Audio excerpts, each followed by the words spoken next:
आपने क्या कर्जा लिया, कितना लिया। इमरान खान साहब को एक दफ़ा उन्होंने कहा था कि मैं पिछले 20 या 30 सालों में जितने कर्जे लिए हैं पाकिस्तान में उनका कमीशन बना रहा हूँ, हम्म। फिर वो भी नहीं हवा हो गया। खलीज टाइम्स में एक खबर जो मेरी नजर से गुजरी और वो ये है कि Russia Sri Lanka first to use Indian rupee trade settlement mechanism. कुछ और जगहों पर भी मुझे ये न्यूज मिलती है, रशिया और श्रीलंका है वो पहली मर्तबा जो इंडियन रूपी है उसमें ट्रेड स्टार्ट करने लगी हैं। तो अब इशू ये है कि आज, यानी मैं एक तो यानी अब इसको समझ नहीं आता कि बात कहाँ से शुरू की जाए और कहाँ ले जाके ख़त्म की जाए मीशत के हवाले से।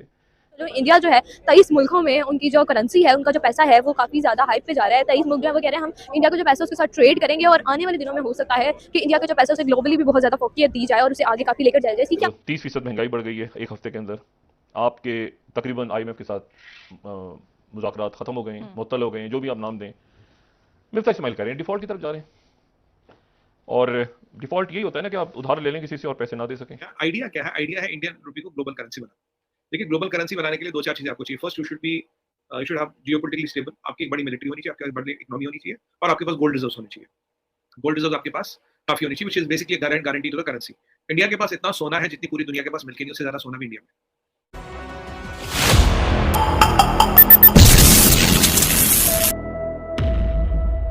ट्रेड की बात करें तो इस वक्त 35 कंट्रीज ऐसी हैं जो इंडिया के साथ ट्रेड करना चाह रही है, लेकिन इंडियन रुपी के अंदर। तो इंडियन की जो रुपी की वैल्यू है दिन ब दिन बढ़ती हुई दिखाई दे रही है। आपको क्या लगता है कि ये ग्लोबल मनी बन जाएगी बहुत जल्द?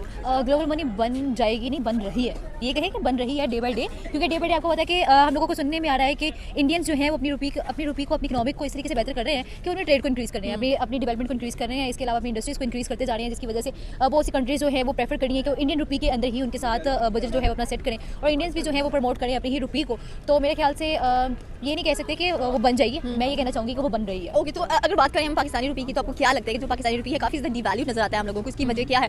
डॉलर हमसे वैसे काबू में नहीं आ रहा, देखा जाए तो डॉलर की वजह से महंगाई यहाँ पर बढ़ती जा रही है। और वैसे पाकिस्तानी रुपी की बात करें तो एक ज़माना था जो पाकिस्तानी रुपी काफ़ी ज़्यादा डिमांड में था, लेकिन अब उतना डिमांड में नहीं है, बल्कि उसकी वैल्यू बहुत ज़्यादा डाउन गिर चुकी है। तो कब तक जो पाकिस्तान है अपनी रुपी को दोबारा से वैसे ही बढ़ाने की कोशिश करेगा और अपनी ही रुपी में ट्रेड करने की बात करेगा? सबसे पहले तो इनको चाहिए कि आपको पता है हर चीज़ जो महंगी होती है वो सोने के साथ महंगी होती है। अगर सोने का रेट जो है वो आ जाता है, सोने की चीज़ जो है वो इंक्रीज़ होती है, तो हर चीज़ का रेट जो है वो इंक्रीज़ होने लग जाता है। अगर पेट्रोल की कीमत इंक्रीज़ होती है तो हर चीज़ का जो कीमत है वो इंक्रीज़ होना स्टार्ट हो जाती है। सबसे पहले इनको ज़रूरत है कि ये इस चीज़ को कंट्रोल करें, और दूसरी बात ये कि ये अपनी रुपी की वैल्यू को इंक्रीज़ करें। जितना बड़ा नोट छापोगे उतने जो है आपका रुपी जो है डाउनवर्ड जाता जाएगा। अगर आप लोग सोचें कि हम लोग 2000-3000 का नोट भी चाहते हैं, हम लोग 10,000 का नोट चाहते हैं, 10,000 का नोट आएगा तो आपको पता है कि हम लोग कितने डाउनवर्ड चले जाएंगे। हाँ, अगर ये इसी तरीके से हम लोग अपनी रुपी को डीमोटिवेट करते रहे तो मेरा नहीं ख्याल कि हम लोग जो है वो अपनी इकोनॉमिक हेल्थ को जो है वो बेटर कर सकते हैं। हेल्थ ही कह सकते हैं इसको, क्योंकि ये हेल्थ ही है हमारी। इकोनॉमिक से ये जो हर चीज़ डेवलप हो रही है, हर चीज़ लग रही है, इंडस्ट्रीज लग रही है, एजुकेशन सिस्टम बेहतर हो रहा है। हर सिस्टम जो बेहतर होता है वो आपके पैसे से होता है। अगर आपका पैसा जो है वो डाउनवर्ड जाता जाएगा, उसकी वैल्यू जो है वो डीवैल्यू होती जाएगी, तो मेरा नहीं ख्याल कि आप लोग जो है वो डेवलपमेंट की तरफ जाएंगे,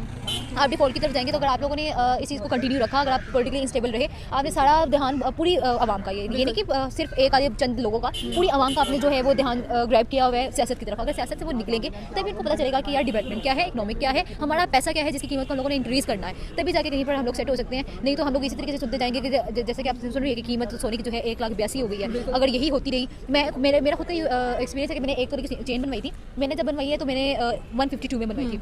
तो मेरी शुक्र है पर्ची वगैरह साइन हो चुकी हुई थी उस ज्वेलर के साथ, तो वो पर्ची जब साइन हो चुकी थी तो 152 में साइन हो चुकी हुई थी। लेकिन जब मैं उसे रिसीव करने गई तो इट्स 182। तो वो कह रहा था कि आप थोड़ा सा वेट करें ताकि इसका कीमत जो नीचे आए, ताकि मुझे नुकसान ना हो। तो मैंने उसको कहा कि भाई मेरी तो पर्ची साइन हो चुकी है, मुझे पकड़ा दो। लेकिन ये है कि हम लोग ये सुनते हैं कि 100-200 इंक्रीज़ होता है। आपको पता है कि सोने की कीमत जो है वो डेली घंटे में, मिनट में 100-200, 10 रुपये 20 रुपये अप एंड डाउन चलता रहता है। लेकिन ये अप एंड डाउन मेंटेन करना पड़ेगा ना, ताकि हम लोगों को पता हो कि यार एक साल बाद जाके 1000 रुपये बढ़ेगा। अगर ये मेंटेनेंस नहीं आएगी तो उनकी रुपये की वैल्यू बढ़ती जाएगी, हमारी रुपये की वैल्यू इसी तरीके से डाउनवर्ड जाती जाएगी। Thank you so much. Global currency के गारंटी के लिए जो जितना आपको सोना चाहिए उससे कहीं ज्यादा सोना आपके पास है। So military wise, economic wise, geopolitical wise और सोने wise, you are all the four, you are there in all the four quarters. अब आगे कवायद क्या हुई देखिए, अगर आप देखेंगे हमारे सबसे नंबर 1 जो इंपोर्ट लिस्ट पे आइटम है वो है तेल, crude oil. Crude oil Russia से लेने लगे, अब करीब 20-22% क्रूड ऑयल रशिया से आता है। Russia become the number 1 supplier, और रशिया से लेने के दो रीजंस थे। One was they were ready to take money in rupees. Second, वो करीब $30 सस्ता देते थे हमें पर बैरल। तो मोटा मोटा 4.5 बिलियन बैरल रुपये dollars worth of discount in a month and $54 billion worth of discount नहीं है, और वो भी आपको रुपये में देना। तो एक बहुत बड़ा जो फॉरेन एक्सचेंज हमारा ड्रेनर है, दैट इज ये पेट्रोलियम। उसके बाद नंबर 2 आता है गोल्ड। आपने पीछे पढ़ा होगा कि यूएई जो हमारा थर्ड बिगेस्ट ट्रेडिंग पार्टनर है, उसके साथ हम बात कर रहे हैं एक एफटीए की, और एफटीए तो खैर हो गया उनके साथ। अब बात हो रही है कि उनसे हमें 2 लाख किलो सोना खरीदना है और उसकी पेमेंट रुपयों में दी जाएगी, क्योंकि नंबर 2 आइटम जो हमारे इंपोर्ट लिस्ट पे है जो फॉरेन एक्सचेंज ड्रेनर है, दैट इज गोल्ड। सो कोशिश ये हो रही है कि धीरे धीरे इन दोनों चीजों को फॉरेन एक्सचेंज लिस्ट से डिलिस्ट किया जाए। कैसे करोगे आप? अगर आपकी पेमेंट डॉलर में ना देनी पड़े, रुपए में देनी पड़े। रुपए का हमें बड़ा फायदा है जी। देखिए जिसके पास रुपया है तो वो हमसे रुपए में तो कुछ लेगा ना, हमसे वही सामान लेगा जो लेगा। अब हमसे डॉलर देके वो यूरेशिया से सामान खरीदे, पाकिस्तान से खरीदे, सीरिया से खरीदे, डॉलर तो कहीं भी चलता है। और अगर वो रुपये में हमसे डीलिंग करता है तो रुपये में हमसे खरीदना पड़ेगा ना वापस।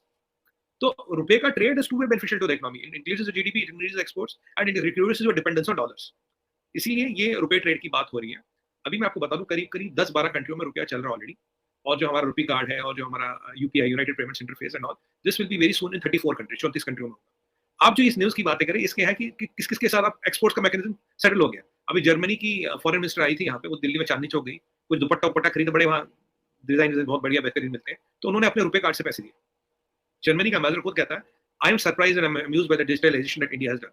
मतलब मैं कह रहा हूँ 34 कंट्री में रुपए चल रहा है, इंक्लूडिंग 5 करोड़। कतर की बात करें, सऊदी की बात करें, यूएई की बात करें, ऑलरेडी रुपया चलता है, रुपए कार्ड चलता है, हमारा यूनाइटेड पेमेंट्स इंटरफेस चलता है।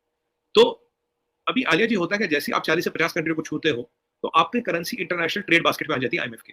जैसे इंटरनेशनल ट्रेड बास्केट में आ जाएगी तो you become international currency by default. But फिर यूजुअली लोग लगाते हैं कि आपकी इकोनॉमी कितनी बड़ी है, आपकी मिलिट्री उतनी पावरफुल है क्या, आप जियोपॉलिटिकली इतने स्ट्रांग हो क्या, आपके पास इतने बड़े रिजर्व्स है क्या, और एंड में आता आपके पास इतना सोना है क्या। ये सब चीजें हमारी लाइन में है। अभी जो भी हम फ्री ट्रेड एग्रीमेंट्स कर रहे हैं तो कोशिश ये है कि सबसे हम बात करें कि सब हमसे रुपए में ही डील करें। अभी हमारा थर्ड बिगेस्ट पार्टनर यूएई है और यूएई के साथ ऑलमोस्ट हमने ये अरेंजमेंट सेटल कर दिया। अब इन चीजों को चलाने के लिए आरबीआई का रोल आता है। RBI Reserve Bank of India, एक वस्ट्रो अकाउंट होता है। Vostro is account which can be opened in a foreign bank but in rupees. तो अब मान लीजिए हम रशिया से डील करें तो रशिया वहां रुपयों में पैसे जमा कराएगा, रूबल्स में पैसा करेगा, हमें रुपये में मिलेगा, हम उनको रुपये में देंगे, उनको रुपये में मिलेगा। तो जो डॉलर और जो स्विफ्ट वाला सिस्टम है टोटल बाईपास हो जाता है। तो ये अकाउंट खोलने की जो अभी रिस्ट्रिक्शन जो इनको अप्रूवल है, कुछ बैंक्स को ही, हर कोई नहीं खोल सकता। विद अप्रूवल आरबीआई के बैंक अकाउंट खुलते हैं, उन पे चेक एंड कंट्रोल रहना चाहिए। अब धीरे धीरे अकाउंट खुलने लगे। जिस तरह से इंडियन रुपए को इतनी फोकियत दी जा रही है, उन्हें इतनी अहमियत दे रहे हैं कि पाकिस्तान को भी कभी ऐसा कोई दौर आ सकता है कि पाकिस्तान को भी इस तरह से आगे लेकर जाया जाए, पाकिस्तानी रुपए को भी इस तरह से फोकियत दी जाए। देखिए एक्चुअली बात यह है, बेसिक रूट्स तो किसी भी मुल्क की, किसी भी डेवलपमेंट आप करते हैं ना, तो बेसिक रूट्स होती हैं आपकी एजुकेशन। हमारा एजुकेशन सिस्टम ही अच्छा नहीं है। सालों साल जो हमारे माँ बाप ने एजुकेशन सिस्टम पढ़ा वही हम पढ़े हैं। इंडिया की बात करें, इंडिया में हर साल एजुकेशन सिस्टम उनका अपडेट होता है। फिर उनके हुक्मरान नरेंद्र मोदी जी जो है, कहा जाता है उन्हें कहा जाता है चाय बेचने वाला, लेकिन वो चाय बेचने वाला अपने मुल्क को कहाँ से कहाँ ले गया। कमाल यार, देख के कहते हैं, हम खुद कहते हैं। वैसे तो हमें कहा जाता है ना कि हमारा मतलब कि राइवल कंट्री है, लेकिन अगर हम बात करें तो हुक्मरान ऐसे होते हैं नरेंद्र मोदी जैसे। हमारे यहाँ पर तो हुक्मरानों का क्या पैगाम देगी पाकिस्तान के लिए और इंडिया के लिए? इंडिया को तो ये पैगाम दूंगी कि प्लीज आप लोग बहुत अच्छा कर रहे हैं और कीप इट अप, आप बहुत अच्छा जा रहे हैं, आपने बहुत ज्यादा डेवलपमेंट किया है, वाकई में इतनी प्रोग्रेस किया है। मतलब श्रीलंकन क्राइसिस चल रही थी, मैंने कहा श्रीलंका को बचने के लिए वही करना चाहिए जो नेपाल ने किया है। क्या किया नेपाल ने? नेपाल में इंडिया रुपया चलता है। नेपाल में जाएंगे बोलेगा 100 नेपाली 50 इंडिया, ऐसा कुछ भी चीज। Example 70 Indian 100 Nepali, whatever. तो मतलब वो इंडिया रुपया वहां सब आराम से चलता। आप देखिए इतनी फाइनेंशियल क्राइसिस में भी नेपाल की करेंसी फेल होने की कवायद नहीं है। नेपाल क्यों खड़ा है? नेपाल खड़ा है क्योंकि उसने उसकी इकोनॉमी कहीं ना कहीं इंडिया से जुड़ी है। श्रीलंका को भी हमने सजेस्ट किया था कि अगर आपको आगे खड़ा रहना और इस इकोनॉमिक टर्मोइल से बचना है, you have to start trading with Indian rupee. आपको इंडियन रुपी से ट्रेड करना पड़ेगा, ताकि और आपको अपनी इकोनॉमी इंडिया के साथ इंटीग्रेट करनी पड़ेगी। कारण ये है क्योंकि आप फिर इन इकोनॉमिक टर्मोइलों से बचोगे, आपकी करेंसी स्टेबल रहेगी, आपकी इकोनॉमी इंडिया के साथ इंटीग्रेट होगी, आप इन टर्मोइलों से बचोगे, आपका इंडियन रुपया चलेगा। तो बेसिकली हमारी कोशिश ये है कि रुपये को इंटरनेशनल करेंसी बनाया जाए, जिसमें मैं आपको करूँ काफी 34 कंट्री में तो ऑलमोस्ट चल गया रुपया। You can pay by UPI, by RuPay card, उसके even Singapore to add, and I think Muscat is the latest addition. काफी इंडिया है। अभी हम ये जो अकाउंट खोल रहे हैं, अब इसके साथ कार्ड ही नहीं आलिया जी, बल्कि ट्रेडिंग भी हो सकती है, व्यापार भी रुपये में हो सकता है। So that is what you are seeing in Khaleej Times. तो अब नेक्स्ट जो हमने, इनफैक्ट मैं आपको बता दूं, जो हमने ऑलमोस्ट सारा खाका तैयार किया रुपी ट्रेडिंग के साथ, वो यूएई के साथ भी किया। यूएई इज ट्रेडिंग, जो उनकी कंपिटेंट अथॉरिटीज है, जो उनका वहाँ बैंकिंग का ये मिनिस्ट्री है, वो ट्रेडिंग, और बहुत जल्दी यूएई के साथ भी ट्रेड रुपयों में ही होगा, रुपी दिरहम में होगा। और दूसरी बात, ये जो हम 2 लाख किलो सोना खरीद रहे हैं, तो पूरी कोशिश है कि ये हम रुपये में ही खरीदें। आपको रिक्वायरमेंट्स क्या है उसके लिए? आपने कहा आपके पास गोल्ड भी है, आप जियोपॉलिटिकल जो सिचुएशन है वो भी आपके लिए सही है, आपकी इकोनॉमी भी एक बड़ी इकोनॉमी है, एक बड़ा कंट्री, वो तमाम आपकी रिक्वायरमेंट्स आप पूरी करते हैं। लेकिन एक और बड़ा अहम सवाल खड़ा होता है यहाँ पर, और वो ये है कि आप जानते हैं कि डॉलर की मोनोपोली है। तो जो दुनिया की सुपर पावर्स हैं, अगर वो जब इस तरीके से देखेंगे कि इंडियन रुपी जो है वो ऐसे ऊपर आ रहा है, या ये कहीं ऐसा तो नहीं है कि ये जो है रिप्लेसमेंट है, तो क्या वो ऐसा होने देंगे? देखिए, ये सवाल मुझसे बहुत लोग पूछ चुके हैं और मैं उम्मीद करता था कि आप ये सवाल जरूर पूछेंगे। देखिए, डॉलर को डिडॉलराइज करने की सबसे बड़ी कवायद अमेरिका ने की है। रशिया से इसको स्विफ्ट से निकालने का मतलब क्या था? अगर आप कंट्रियों को स्विफ्ट से निकालते जाओगे तो necessity is the mother of evolution, evolution finds its own ways. हुआ क्या? आपने रशिया को निकाला, रशिया ने ऑल्टरनेट किया और हम रुपये ट्रेडिंग में आ गए। धीरे धीरे आपने सऊदी अरबिया पे आप कह रहे हो हम उन पे वो लगाएंगे, नोपेक लगाएंगे। अगर आप नोपेक उन पे लगाते हो, आपके कांग्रेस ने उसे पास भी कर दिया यूएस में, तो Saudis will have no institution in US. इसका मतलब है कहीं ना कहीं सऊदियों को जो उनकी प्रॉपर्टी, जो उनके एसेट्स है, they can be attached to US after NOPEC. NOPEC is a very dangerous thing which Joe Biden decided to approve. बाकी दिन ब दिन ये जो वॉर हो रहा है, और आपने लास्ट टाइम क्या किया था, आपने 3 ट्रिलियन डॉलर छापे थे कोविड के टाइम में। अमेरिका क्या करता है? डॉलर छापता है और उनको रोकता है। जैसे लोकल करेंसीज महंगी होती है डॉलर के, धीरे धीरे करके डॉलर छोड़ता है। मतलब इकोनॉमिक्स में वो क्या कहता है, जो डॉलर प्रिंटिंग करने से इन्फ्लेशन है अमेरिका में एक्यूमुलेट होती है, वो धीरे धीरे करके हर छोटी कंट्री में डिस्ट्रीब्यूट हो जाती है। ये मैकेनिज्म रहा है ट्रेडिशनल अमेरिका का। कोविड के टाइम में उन्होंने $3 ट्रिलियन छापे हैं। और आपको एक और बात बता दूं, अभी जो बाइडेन को $1.7 ट्रिलियन चाहिए खर्चा चलाने के लिए, फेडरल रिजर्व से मांग रहे हैं $1.7 ट्रिलियन। अब की बार आप एक चेंज देखेंगे, अमेरिका में इन्फ्लेशन बहुत हाई है, डॉलर रोका, लोकल करेंसी गिरी, तब भी इन्फ्लेशन कम नहीं हो रहा। क्यों? क्योंकि कहीं ना कहीं डॉलर को घटाया जा रहा है। हर कोई डॉलर डिपेंडेंस घटा, हम नहीं, हर कोई घटा। हमारा फॉरेन एक्सचेंज रिजर्व देखेंगे तो आपको 3 इंपॉर्टेंट चीजें मिलेंगी।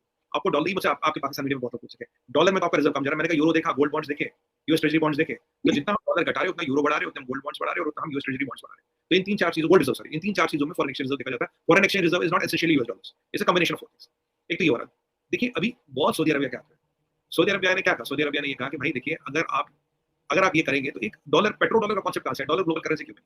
डॉलर ग्लोबल करेंसी इसलिए बनी क्योंकि सऊदीज ने कहा कि भाई यूएस के साथ उनका एग्रीमेंट है, आप हमेशा तेल डॉलर में बेचो। अब ये जो एमबीएस को थोड़ा टाइट कर रहा है जो बाइडेन, और एमबीएस टाइट होनी, इनफैक्ट जो बाइडेन गए तो एमबीएस ने 2 मिलियन बैरल पर डे वो क्या प्रोडक्शन गिरा दिया, जो अमेरिकन इन्फ्लेशन को सूट नहीं करता। रुपी के अंदर ही उनके साथ बजट जो है वो अपना सेट करें और इंडियंस भी जो है वो प्रमोट करें अपनी ही रुपी को, तो मेरे ख्याल से ये नहीं कह सकते कि वो बन जाएगी। मैं ये कहना चाहूँगी कि वो बन रही है।